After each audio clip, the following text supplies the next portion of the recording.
दोस्तों स्वागत है आपका बिहार न्यूज में। दोस्तों मैं हूं फिरदौस गनी और आप देख रहे हैं केडीबी लाइव। दोस्तों आज हो चुका है 25 अगस्त 2021। तो आज की बिहार की टॉप न्यूज लेकर आए हैं आपके लिए। दोस्तों वीडियो स्टार्ट करने से पहले आपसे एक रिक्वेस्ट है, अगर आप नए हैं इस चैनल पर तो फिर चैनल को सब्सक्राइब करके बेल आइकन को भी प्रेस कर दीजिए और साथ में वीडियो को लाइक कर दीजिए, अपने दोस्तों के साथ शेयर भी कीजिए। तो चलिए दोस्तों स्टार्ट करते हैं आज की पूरे बिहार की टॉप न्यूज। दोस्तों बिहार में पंचायत चुनाव की अधिसूचना जारी कर दी गई है और आज से आचार संहिता भी लागू हो गई है। 24 सितंबर को प्रथम चरण का चुनाव होगा, वही दूसरे चरण का चुनाव 29 सितंबर को, तीसरे चरण का मतदान 8 अक्टूबर को, चौथे चरण का चुनाव 20 अक्टूबर को होगा। 24 अक्टूबर को 5वें चरण का मतदान होगा, 3 नवंबर छठे चरण का मतदान, 15 नवंबर को 7वां और 24 नवंबर को 8वां चरण का मतदान होगा। तीसरे चरण का मतदान 8 अक्टूबर को, चौथे चरण का चुनाव 20 अक्टूबर को होगा। 24 अक्टूबर को 5वें चरण का मतदान होगा। 3 नवंबर छठे चरण का मतदान, 15 नवंबर को 7वां और 24 नवंबर 8वां चरण का मतदान होगा। 29 नवंबर 9वें चरण, 8 दिसंबर 10वें चरण और 12 दिसंबर को 11वें चरण की वोटिंग होगी। आज से आचार संहिता लागू भी हो गई है। हर चरण में नामांकन के लिए 1 सप्ताह का समय होगा। नामांकन खत्म होने के 2 दिनों तक नाम वापस लिया जा सकता है। बिहार के बाढ़ प्रभावित 28 जिलों में प्रथम चरण में वोटिंग नहीं होगी। इसमें बक्सर, भोजपुर, पटना, नालंदा, सारण, सिवान, गोपालगंज, वैशाली, मुजफ्फरपुर, पूर्वी चंपारण, पश्चिमी चंपारण, सीतामढ़ी, शिवहर, दरभंगा, मधुबनी, समस्तीपुर, सुपौल, सहरसा, मधेपुरा, किशनगंज, पूर्णिया, कटिहार, अररिया, लखीसराय, शेखपुरा, बेगूसराय, खगड़िया और भागलपुर शामिल है। दोस्तों आपको बैंक से संबंधित कोई भी काम है तो जल्द ही निपटा लें, क्योंकि आने वाले 7 दिनों में 4 दिन सरकारी बैंक बंद रहेंगे। आरबीआई ने अगस्त 2021 के लिए बैंक छुट्टियों की जो सूची जारी की थी, उसके मुताबिक इस महीने में कुल 15 छुट्टियां थी।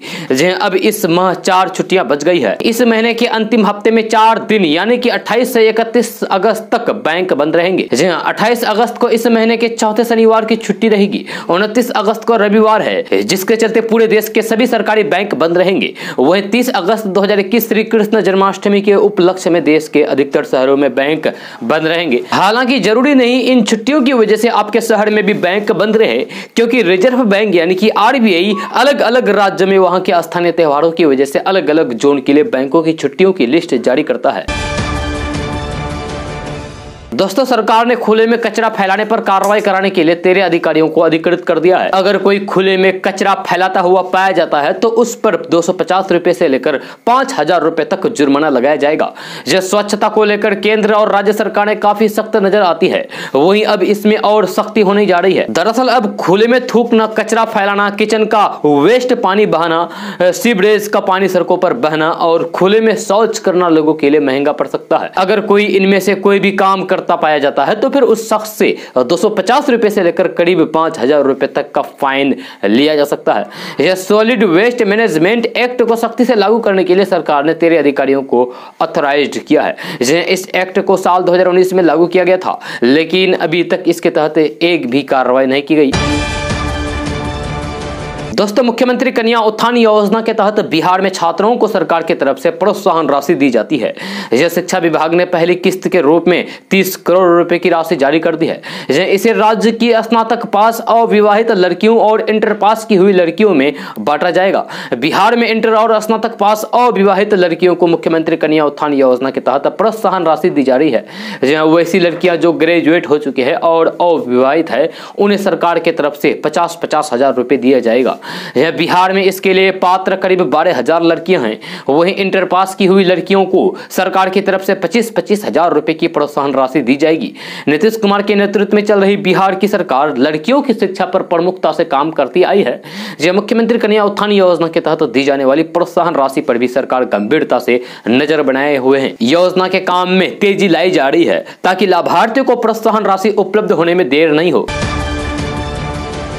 दोस्तों जातीय जनगणना के मुद्दे पर बिहार के मुख्यमंत्री नीतीश कुमार और विपक्ष दल के नेता और महागठबंधन के चेहरे तेजस्वी यादव दोनों के सुर एक हैं। यह सोमवार को प्रधानमंत्री नरेंद्र मोदी से लंबे इंतजार के बाद समय मिलने पर बिहार के सभी दलों ने उनसे मुलाकात की, लेकिन इस दौरान जो सबसे खास बात देखने को मिली वो ये कि जब प्रधानमंत्री से लेकर सभी दल बाहर आए तो फिर नीतीश कुमार के साथ साथ तेजस्वी यादव ने उनके बगल में खड़े होकर एक सुर में मीडिया के सामने बयान दिया, जिसके बाद अब इस बात की चर्चा है कि कि नीतीश और तेजस्वी के बीच जातीय जनगणना के बहाने बढ़ती ये नजदीकियां बिहार की राजनीति में किस ओर इशारा कर रही है।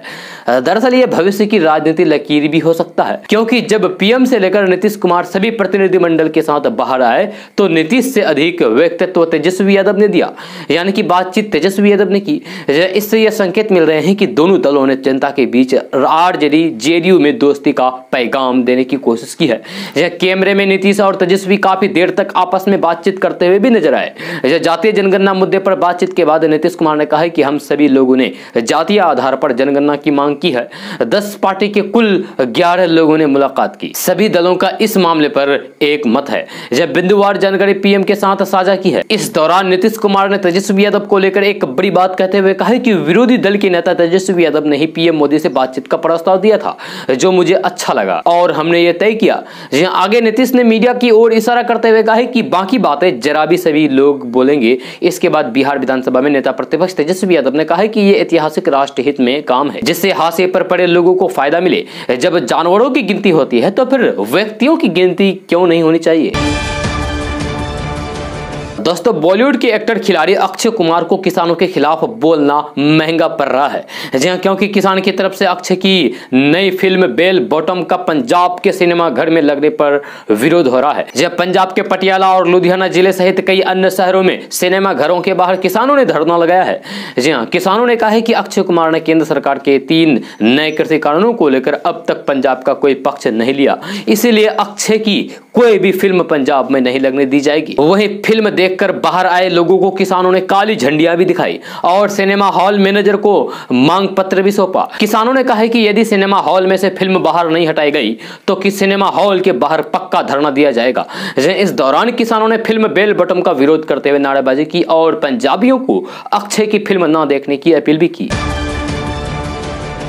दोस्तों, इंदौर में चूड़ी बेचने वालों की पिटाई के मामले असदुद्दीन ओवैसी की ट्वीट के बाद मध्य प्रदेश के भाजपा नेता हमलावर हो गए। एक तरफ गृह मंत्री नरोत्तम मिश्रा ने उन्हें मध्य प्रदेश में ज्यादा हस्तक्षेप न करने की सलाह दे डाली, तो दूसरी ओर चिकित्सा शिक्षा मंत्री विश्वास सारंग ने ओवैसी को छोटा और तुच्छ नेता बता दिया।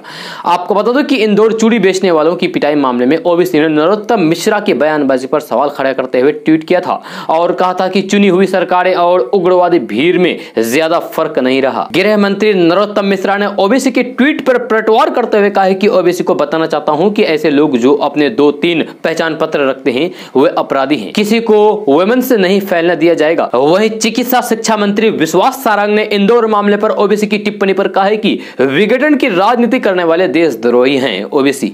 उनकी हैसियत और औकात नहीं है कि एमपी यानी कि मध्य प्रदेश की जनता का माहौल उड़ाए। ओवैसी छोटे और तुच्छ नेता है, एक वर्ग को खुश करने का काम करते हैं। मध्य प्रदेश शांति का टापू है, तुष्टिकरण करने वाले लोग बवाल खड़ा करते हैं। दरअसल आपको बता दूं कि मध्य प्रदेश के इंदौर में चूड़ी वाले की पिटाई का वीडियो वायरल होने और इस मामले में की गई कार्रवाई को लेकर ओवैसी ने एक के बाद एक ट्वीट किए। उन्होंने मध्य प्रदेश की शिवराज सरकार पर निशाना साधा और कहा कि मध्य प्रदेश के गृह मंत्री भी खुल के अपराधियों के लिए बहाना बना रहे हैं। चुनी हुई सरकारों और उग्रवादी भीड़ों में कोई फर्क नहीं रहा। इंदौर में चूड़ियां बेचने वाले तस्लीम को एक उग्रवादी भीड़ ने बेरहमी से पीटा। अब पुलिस ने तस्लीम के खिलाफ ही एफआईआर दर्ज कर लिया।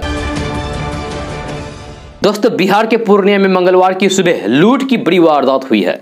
जहां पूर्णिया जिले के बाढ़ प्रभावित टीकापट्टी थाना के गोरियाहर हाई स्कूल के पास सुबह 9 बजे ही हथियार भिड़ाकर मवेशी व्यापारियों से बाइक सवार अपराधियों ने 21 लाख रुपए लूट लिए हैं। जहां घटना की सूचना मिलते ही टीकापट्टी थाना प्रभारी अरविंद कुमार और कटिहार की पुलिस मौके पर पहुंची और जांच में जुट गई है। जहां टीकापट्टी थाना प्रभारी अरविंद कुमार ने बताया है कि कुछ मवेशी व्यापारियां मवेशी की खरीद बिक्री के लिए खगड़िया से चपहड़ी घाट जा रहे थे। तभी गोरियर हाई स्कूल के पास 2 बाइक पर सवार 6 अपराधियों ने हथियार के बल पर स्कॉर्पियो रुकवाकर मवेशी व्यापारियों से रुपये लूट लिया। उन्होंने बताया कि फिलहाल व्यापारी से पूछताछ की जा रही है, अभी तक आवेदन नहीं मिला है। हालांकि व्यापारी द्वारा 21 लाख रुपए की लूट की बात बताई जा रही है। थाना प्रभारी ने बताया है कि अपराधियों की गिरफ्तारी के लिए लगातार छापेमारी की जा रही है। जल्द ही आरोपियों को गिरफ्तार कर लिया जाएगा। दोस्तों, राजधानी दिल्ली के जंतर मंतर पर मुसलमानों के खिलाफ कथित भड़काऊ नारेबाजी के आरोपी पिंकी चौधरी की अग्रिम जमानत की अर्जी दिल्ली हाई कोर्ट ने खारिज कर दिया है। जब पिंकी चौधरी को अग्रिम जमानत देने से इनकार करते हुए कोर्ट ने काफी सख्त टिप्पणी की है। हाई कोर्ट ने कहा है कि हमारे यहाँ तालिबान का राज नहीं है, कानून का राज ही हमारे समाज में सबसे पवित्र शासन सिद्धांत है, इसलिए ऐसे लोगों को राहत नहीं दी जा सकती है। आपको बता दूं कि पिंकी हिंदू रक्षा दल नाम के एक संगठन का सदस्य है। भड़काऊ नारेबाजी के मामले में पुलिस ने आईपीसी 153A अलग अलग समुदाय में दुश्मनी पैदा करना और 188 के तहत एफआईआर दर्ज की है। मामले में पुलिस ने पिंकी चौधरी को भी आरोपी बनाया है। जी हां, पिंकी चौधरी इस मामले के प्रमुख आरोपियों में से एक हैं। गिरफ्तारी से बचने के लिए पिंकी चौधरी ने कोर्ट से अग्रिम जमानत मांगी थी, लेकिन उसको कोर्ट से राहत नहीं मिली है। दोस्तों, बिहार की सियासत में इन दिनों आरजेडी प्रमुख लालू प्रसाद यादव के बड़े बेटे तेज प्रताप यादव सुर्खियों में हैं। जब बात लालू यादव की सियासत की विरासत में हिस्सेदारी और पार्टी के प्रदेश अध्यक्ष जगदानंद सिंह के खिलाफ कार्रवाई की मांग करके भारी बवाल खड़ा करने के बाद दिल्ली में दोस्तों संग मस्ती है। जहां लालू यादव के बड़े बेटे तेज प्रताप यादव अपनी तस्वीरों को लेकर सोशल मीडिया पर छाए रहते हैं। इस बार वे अपने दोस्तों संग दिल्ली के मॉल में नजर आ रहे हैं। पटना में आरजेडी पार्टी और परिवार में बवाल मचाने के बाद लालू प्रसाद यादव के बड़े लाल तेज प्रताप यादव अब काफी कूल दिख रहे हैं। सोशल मीडिया पर दिल्ली के मॉल में दोस्तों के साथ मस्ती करते हुए उनकी तस्वीर वायरल हो रही है। इन तस्वीरों में तेज प्रताप यादव अपने दोस्तों के साथ दिख रहे हैं। तेज प्रताप यादव जींस और टी शर्ट में दिल्ली के बसंत कूच में अपने दोस्तों के साथ इन तस्वीरों में दिख रहे हैं।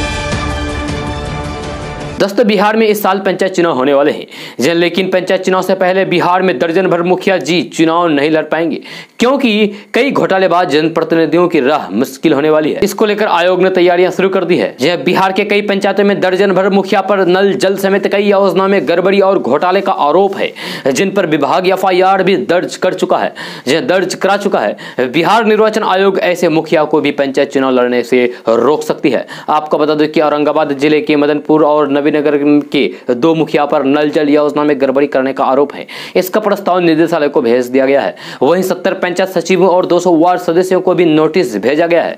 इन्हें भी पंचायत चुनाव लड़ने से रोका जा सकता है। दोस्तों, प्राइवेटाइजेशन के लिए कदम बढ़ा रहे मोदी सरकार ने बिहार को लेकर अब बड़ा फैसला ले लिया है। जी, बिहार में कई सड़कों को अब प्राइवेट हाथों में सौंपने की तैयारी कर ली गई है।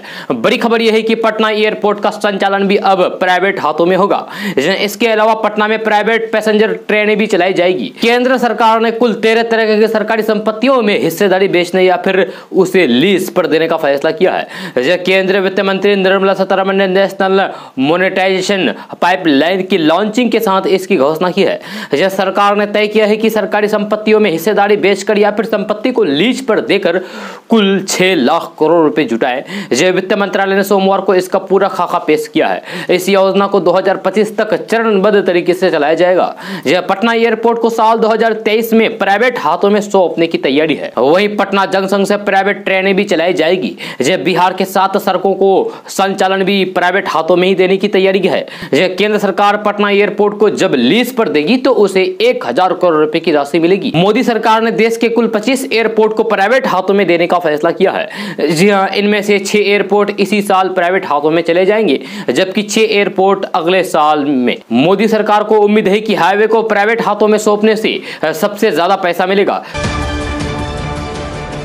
दोस्तों, लखनऊ के थप्पड़ कांड की गूंज अभी भी शांत नहीं हुई है। अब भी थप्पड़बाज लड़की प्रियदर्शनी यादव और सआदत अली का नाम लोगों के जहन में है। प्रियदर्शनी ने सआदत अली को राखी बांधने की बात कही थी, जिसका जवाब देते हुए सआदत अली ने कहा कि ऐसी लड़की किसी की बहन नहीं हो सकती। लखनऊ की थप्पड़बाज लड़की के 22 थप्पड़ की गूंज अभी भी लोगों को सुनाई दे रही है। इस थप्पड़ कांड को अब तक 22 दिन भी नहीं हुए कि प्रियदर्शनी के अलग अलग रंग देखने को मिल रहे हैं। कभी वे कैब ड्राइवर पर छेड़छाड़ का आरोप लगाती है तो कभी खुद को मानसिक रूप से बीमार बताती है। लखनऊ के थप्पड़ कांड की गूंज अभी भी शांत नहीं हुई है। अब भी थप्पड़बाज लड़की प्रियदर्शनी और सआदत अली का नाम लोगों के जहन में है। हाल ही में प्रियदर्शनी ने कैब ड्राइवर सआदत अली को राखी बांधने की बात कही थी। उनका कहना है कि सआदत अगर घर आएगा तो मैं उसका स्वागत करूंगी और उसे रक्षा सूत्र बांधकर एक नए रिश्ते की शुरुआत करूंगी। सब बातों को हटाकर मैं उसकी रक्षा करूंगी। इस पर सआदत अली ने कहा है कि जिस तरीके से उन्होंने यानी कि प्रियदर्शनी ने मेरी आरती उतारी है, उस लिहाज से वे किसी की बहन नहीं हो सकती है। मैं उनको अपनी बहन नहीं बनाऊंगा, मैं अपना केस लड़ूंगा। आपको बता दूं कि प्रियदर्शनी ने सआदत अली पर उन्हें गाड़ी से मारने के आरोप लगाए थे, जबकि सआदत अली ने प्रियदर्शनी पर मारपीट, गाली गलौज, जान से मारने की धमकी और तोड़फोड़ करने का मामला दर्ज करवाया था। दोस्तों, बिहार में वीडियो का पावर छीन लिया गया है। जब बिहार में पंचायती राज कार्य से वीडियो को अलग कर दिया गया है, यूं कहें तो वीडियो का पावर कम कर दिया गया है। अब उनकी जगह प्रखंडों में कार्यरत पंचायत राज पदाधिकारी ही काम को सौंप करेंगे। जब बिहार के पंचायती राज मंत्री सम्राट चौधरी ने इसको लेकर जानकारी दी है। सम्राट चौधरी ने बताया है कि इस संबंध में आज ही आदेश जारी कर दिया गया है, जहां अब पंचायत समिति के कार्यपालक पदाधिकारी के रूप में बीडीओ की जगह प्रखंड पंचायत राज पदाधिकारी कार्य करेंगे। जब प्रखंड पंचायत राज पदाधिकारी को ही कार्यपालक पदाधिकारी के रूप में नामित किया गया है। आपको बता दें कि इसे लेकर विधानमंडल के मानसून सत्र में पंचायती राज अधिनियम 2006 में संशोधन किया गया था। इसी प्रकार जिला परिषद में अब डीडीसी को मुख्य कार्यपालक पदाधिकारी के रूप में नहीं रखा जाना है। इसके लिए सभी जिला परिषद के लिए अलग से पदाधिकारी तैनात किए जाएंगे। दोस्तों, जातीय जनगणना पर भाजपा बेहद संभल कर आगे बढ़ रही है। इस मुद्दे का विरोध तो कर ही नहीं रही है, लेकिन खुलकर समर्थन करती भी नहीं दिख रही है। नीतीश कुमार के साथ बिहार के सर्वदलीय प्रतिनिधिमंडल का हिस्सा रहे भाजपा नेता और मंत्री जनक राम ने कहा है कि प्रधानमंत्री नरेंद्र मोदी जो भी निर्णय लेंगे वह सभी को स्वीकार होगा। हालांकि उन्होंने जातिवाद राजनीति करने वाले दलों पर परोक्ष निशाना भी साधा है। साथ ही कहा है कि कई नेता जाति एवं समुदाय के नाम पर अपना सियासी सफर आगे बढ़ाते हैं, हालांकि बाद में वे अपने ही परिवार के लोगों को आगे बढ़ाने में व्यस्त हो जाते हैं। प्रधानमंत्री नरेंद्र मोदी से मुलाकात के बाद जनक राम ने मोदी की तुलना एक परिवार के अभिभावक के तौर पर की है। साथ ही दावा किया है कि मोदी इस मुद्दे पर जो भी निर्णय लेंगे वह सभी को स्वीकार्य होगा। उन्होंने कहा कि अनुसूचित जातियों एवं जनजातियों की जनसंख्या की नियमित गणना की जाती है। मोदी खुद अन्य पिछड़ा वर्ग से आते हैं। पहली बार देश को एक ऐसा प्रधानमंत्री मिला है जिसने विकास को जाति जैसे मुद्दे से आगे रखा है। इस बैठक के बाद जनक राम ने विपक्षी नेताओं का नाम लिए बगैर उन पर निशाना साधा है। उन्होंने कहा कि कई नेता जाति और समुदाय के नाम पर राजनीति में पैर जमाते हैं, बाद में उनका पूरा जोर अपने ही परिवार के सदस्यों को आगे बढ़ाने पर होता है। दोस्तों, लगता है कि पश्चिम बंगाल की मुख्यमंत्री ममता बनर्जी सीएम की कुर्सी जाने की टेंशन में है। जब ममता बनर्जी ने चुनाव आयोग से कहा है कि वे राज्य में अब उपचुनाव कराएं। ममता बनर्जी ने सोमवार को मीडिया से बातचीत में कहा है कि राज्य में कोविड-19 की स्थिति नियंत्रण में है, लोगों को अपना वोट देने का अधिकार है और विधानसभा में चुने जाने का अधिकार है। आपको बता दें कि ममता बनर्जी ने नंदीग्राम सीट से सहयोगी से प्रतिद्वंदी बने भाजपा नेता शुभेंदु अधिकारी के खिलाफ चुनाव लड़ा था, जिसमें उनकी मामूली अंतर से हार हुई थी। हार के बाद भी वे मुख्यमंत्री बनी थी। ऐसे में मुख्यमंत्री पद पर बने रहने के लिए उन्हें नियुक्ति के 6 महीने के भीतर जनता द्वारा चुने जाने की आवश्यकता है। आपको बता दूं कि टीएमसी ने मई में 294 सदस्य विधानसभा में 213 सीटें जीतकर लगातार तीसरी बार सरकार का गठन किया है। दोस्तों, लोजपा के राष्ट्रीय अध्यक्ष पशुपति पारस के काफिले पर उनके संसदीय क्षेत्र हाजीपुर में सोमवार को असामाजिक तत्वों ने मोबिल तेल फेंका, जिसकी छींटे मंत्री के कपड़े पर भी पड़ गए। हालांकि पशुपति पारस ने पत्रकारों से बातचीत के दौरान मोबिल उन पर पड़ने से इनकार किया, पर मोबिल ऑयल की छींटे उनके कपड़े पर देखे गए। मंत्री ने इसे पुलिस और प्रशासन की विफलता बताया है। उन्होंने कहा कि कुछ असामाजिक तत्वों ने उपद्रव करने की कोशिश की। हाजीपुर अनुमंडल पुलिस पदाधिकारी राघव दयाल ने बताया है कि मंत्री के काफिले में 40 साल की एक महिला ने एक थैले में मोबिल की बोतल रखी थी, जिसे पकड़ लिया गया है। उन्होंने बताया है कि काफिले में उपद्रव करने वाले 5 लोगों की पहचान कर ली गई है, जिन्हें जल्द ही गिरफ्तार कर लिया जाएगा।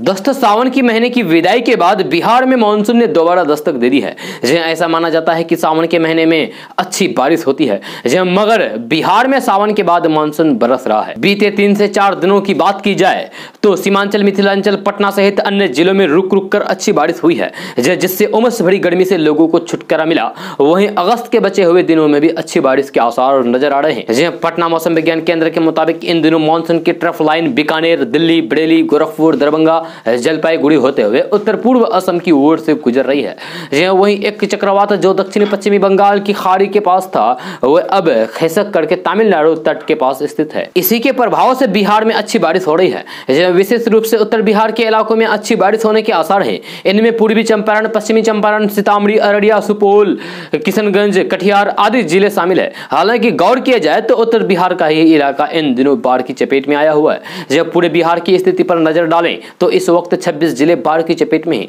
ऐसे में यदि इन जिलों में सामान्य से अधिक बारिश हुई तो फिर स्थिति गंभीर हो सकती है।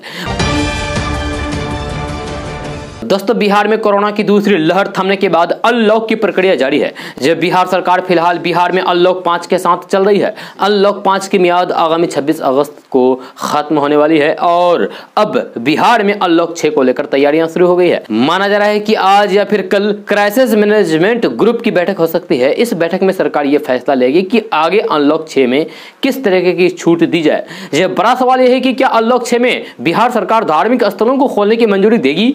बिहार में अब तक धार्मिक स्थलों को खोलने पर पाबंदी है। किसी तरह के धार्मिक आयोजन की भी इजाजत नहीं दी गई है। जहां अनलॉक 5 में सरकार ने शिक्षण संस्थानों को खोलने का फैसला किया था। बिहार में पंचायत चुनाव की घोषणा हो चुकी है। इस लिहाज से भी अनलॉक 6 में कई जरूरी रियायतें दी जानी तय है। जब बिहार में अगर चुनाव के लिए छूट दी जाती है तो फिर धार्मिक स्थलों को कैसे पाबंदी में दायरे रखा जाएगा, ये भी एक बड़ा सवाल है। जी आने वाले कुछ महीने में त्योहारों का मौसम है और ऐसे में सबकी नजरें धार्मिक स्थलों को लेकर लगाई गई पाबंदियों पर टिकी हुई है। दोस्तों, नेपाल की बेटी अब पंचायत चुनाव लड़ सकेगी, उन्हें आरक्षण का लाभ नहीं मिलेगा। निर्वाचन आयोग द्वारा पंचायत चुनाव की तारीखों का ऐलान हो चुका है। बिहार में 11 चरणों में मतदान होंगे। 24 अगस्त को अधिसूचना जारी हो गई है। चुनावी जंग में उतरने वाले संभावित प्रत्याशियों ने भी तैयारियां शुरू कर दी है। बिहार निर्वाचन आयोग द्वारा भी जोर शोर से तैयारियां की जा रही है। निर्वाचन आयोग के अनुसार नेपाल से ब्याह कर ले गई महिलाएं पंचायत चुनाव लड़ सकती है, परंतु उन्हें आरक्षण का लाभ नहीं मिलेगा। वही चुनाव आयोग ने कुछ लोगों के पंचायत चुनाव लड़ने पर रोक लगा दिया है। राज्य निर्वाचन आयोग के मुताबिक पंचायत चुनाव में आंगनबाड़ी केंद्र पर तैनात महिला सेविका और सहायिका किसी भी पद के लिए चुनाव नहीं लड़ सकेगी और न ही किसी पद के लिए चुनाव लड़ने वाले व्यक्ति की प्रस्ताविक बन सकती है। दोस्तों, पटना से नई दिल्ली के बीच 1 सितंबर से तेजस ट्रेन के चलने की संभावना है। इसे पटना से नई दिल्ली राजधानी एक्सप्रेस ट्रेन के समय पर चलाए जाने की योजना है। इसको लेकर राजेंद्र नगर टर्मिनल पर 2 रैक पहुंच चुके हैं। जहां रैक पर राजेंद्र नगर तेजस राजधानी स्पेशल का बोर्ड लगा है। आधुनिक सुविधाओं से लैस ये ट्रेन यात्रियों के लिए काफी आरामदायक होगी। स्पीड में रहने पर भी यात्रियों को इसका एहसास नहीं होगा। इसकी खासियत होगी कि कोच के दरवाजे मेट्रो के तर्ज पर स्वचालित ढंग से खुलेंगे और बंद होंगे। दोस्तों, बिहार में अब एक क्लिक पर आप ऑनलाइन एफआईआर की कॉपी देख सकते हैं। दरअसल बिहार पुलिस के थाने अब दर्ज एफआईआर की कॉपी और फाइलों से बाहर आकर डिजिटल हो गए हैं। अब एक क्लिक करके आप अपने लैपटॉप या मोबाइल पर दर्ज एफआईआर से जुड़ी सारी जानकारी हासिल कर सकते हैं।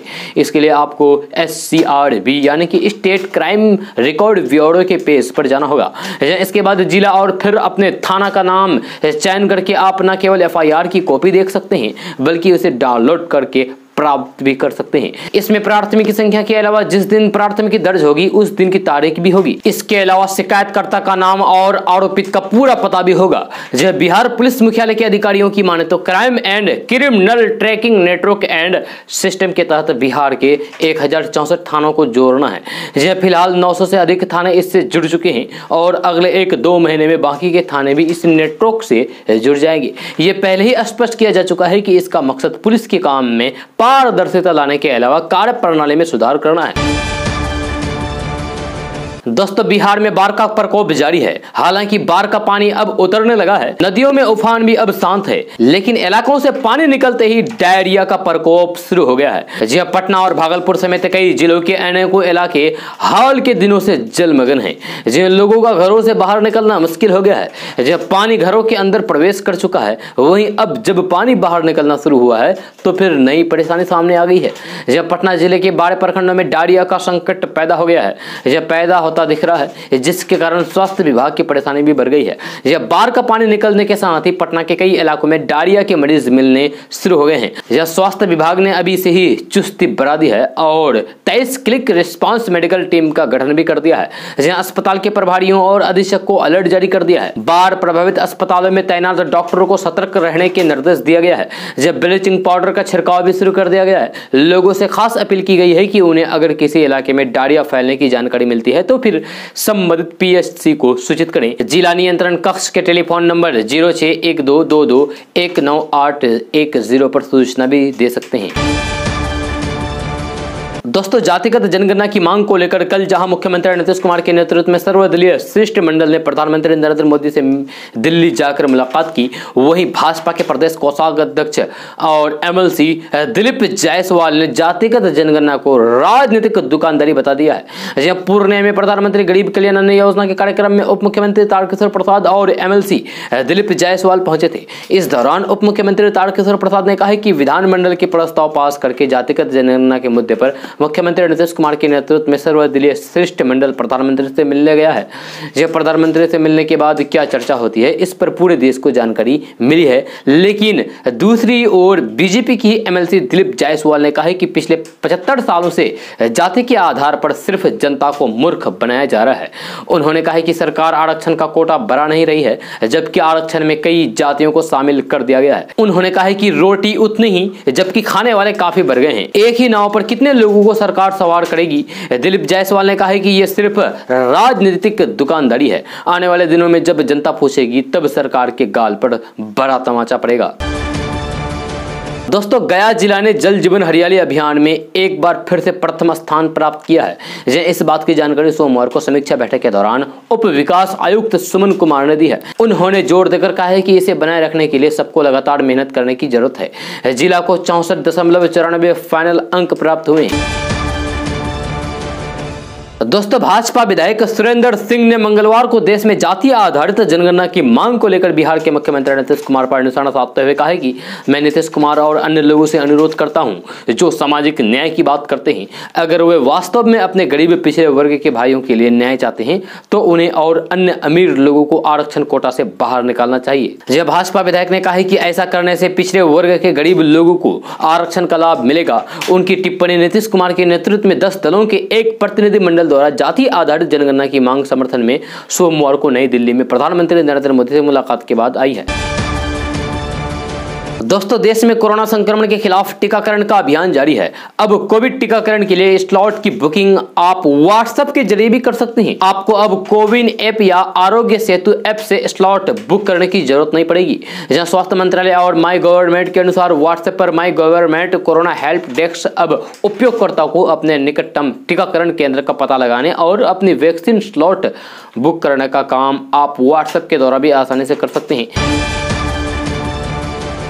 दोस्तों, अगर आप ऑनलाइन बैंक खाते का यूज करते हैं तो यह खबर आपके लिए बड़े ही काम की है। जहां साइबर हैकर्स आए दिन ऑनलाइन खातों से रकम गायब करते ही रहते हैं, जिससे आपकी जिंदगी भर की कमाई लूट जाती है। जहां सरकार और तमाम बैंकों की ओर से साइबर ठगों पर लगाम कसने को नियम बनाए जाते हैं, लेकिन नए नए तरीके आजमा कर वे लोगों को ठग रहे हैं। ऐसे में अगर आपका account state bank of India यानी कि SBI में है तो कुछ जरूरी बातें जान ले। ऐसी घटनाओं से बचाव को SBI कई बैंकिंग कार्यों को ऑनलाइन माध्यम से करने की सुविधा मुहैया करा रहे हैं। ग्राहक नया बैंक अकाउंट खुलवाने से लेकर पैसे ट्रांसफर करने का काम ऑनलाइन माध्यम से करा सकते हैं। जहां साथ ही बैंक ग्राहकों को कई तरह की सुविधाएं देने के साथ उन्हें जागरूक करने का कार्य भी कर सकते हैं और समय समय पर नई नई जानकारियां देते रहता है। इस बीच कई साइबर क्राइम विशेषज्ञ बैंक से मिलते जुलते मैसेज करके लोगों को झांसा देकर फंसाने में लगे हैं, साथ ही अकाउंट से पैसे भी निकाल रहे हैं। इन दिनों SBI के कई ग्राहकों को पैन कार्ड को लेकर एक मैसेज भेजा जा रहा है, जिसमें SBI योनो ऐप अकाउंट्स के सस्पेंड होने की भी बात कही जा रही है। इस पर बैंक ने चेतावनी भी जारी की है। जब बैंक ग्राहकों को जानकारी दी है कि ऐसे मैसेज पर विश्वास बिल्कुल भी नहीं करें। ऐसे में जानते हैं कि वो मैसेज क्या है और SBI की ओर से क्या जानकारी ग्राहकों को दी जा रही है। तो साइबर क्रिमिनल ग्राहकों को मैसेज भेज रहे हैं जिसमें कहा गया है कि SBI यूजर आपका SBI योनो अकाउंट ब्लॉक हो गया है, आपका पैन कार्ड अपडेट कर दे। इसके साथ ही पैन कार्ड अपडेट करने के लिए एक लिंक भी दिया गया है जो SBI बैंक के आधिकारिक वेबसाइट का नहीं है, जब बल्कि दूसरे का है। वैसे इस वेबसाइट का नाम SBI से मिलता जुलता है, लेकिन ये SBI का नहीं है। इस लिंक पर जाने से ग्राहकों को मुश्किल हो सकती है। ग्राहकों को इस तरह के मैसेज मिलने के बाद ट्विटर के जरिए ग्राहकों ने बैंक को इसकी जानकारी दी। इस पर बैंक का कहना है कि ये जानकारी शेयर करने के लिए शुक्रिया, हम आपकी जागरूकता की तारीफ करते हैं। हम हमारे ग्राहकों को सलाह देते हैं कि आप user ID, password, debit card number, pin, CVV जैसे पर्सनल और बैंकिंग डिटेल्स मांगने वाले लिंक, कॉल, SMS, ईमेल पर कोई भी प्रतिक्रिया ना दें। दोस्तों, दिल्ली में अब लोगों को प्रदूषण से राहत मिलने वाली है। जी हां, आज दिल्ली के मुख्यमंत्री अरविंद केजरीवाल ने देश के पहले स्मॉग टावर का उद्घाटन कर दिया है। जी हां, अगर आप दिल्ली के रहने वाले हैं तो फिर आपको यहां की दम घोंटू हवा से बहुत जल्द ही राहत मिलने वाली है। जी हां, दिल्ली में देश का पहला स्मॉग टावर खुल गया है। ये स्मॉग टावर दूषित हवा को खींचेगा और साफ हवा को बाहर छोड़ेगा। जी हां, इस टावर से दिल्ली के लोगों को प्रदूषण से काफी हद तक राहत मिलने की उम्मीद है। ये स्मॉग टावर दिल्ली के कनॉट प्लेस इलाके में बाबा खरग सिंह मार्ग पर बना है। जी हां, आपको बता दूं कि दिल्ली कैबिनेट ने अक्टूबर 2020 में एक स्मॉग टावर परियोजना को मंजूरी दी थी। कनॉट प्लेस में बना ये स्मॉग टावर 1 वर्ग किलोमीटर एरिया की हवा को साफ करेगा और लोगों को प्रदूषण से बचाएगा। ये स्मॉग टावर वातावरण से दूषित हवा को खींचेगा और साफ हवा करके 10 मीटर की ऊंचाई पर छोड़ेगा। दोस्तों, बिहार में मुख्यमंत्री नीतीश कुमार ने 5 सालों बाद एक बार फिर से जुलाई माह में जनता के दरबार में मुख्यमंत्री कार्यक्रम की शुरुआत की है। जय मुख्यमंत्री द्वारा कार्यक्रम की शुरुआत के बाद बिहार बीजेपी के मंत्रियों ने सहयोग कार्यक्रम की शुरुआत की है। जय बीजेपी के बाद JDU मंत्रियों ने भी जन सुनवाई कार्यक्रम की शुरुआत की है। अब बिहार एनडीए के घटक दल हिंदुस्तानी अवाम मोर्चा ने भी जनता दरबार लगाने का फैसला किया है। जब मिली जानकारी के अनुसार हिंदुस्तानी अवाम मोर्चा के मंत्री संतोष मांझी और विधायक पूर्व मुख्यमंत्री जीतन राम मांझी के पटना में स्थित आवास पर मंगलवार को जनता दरबार लगाएंगे।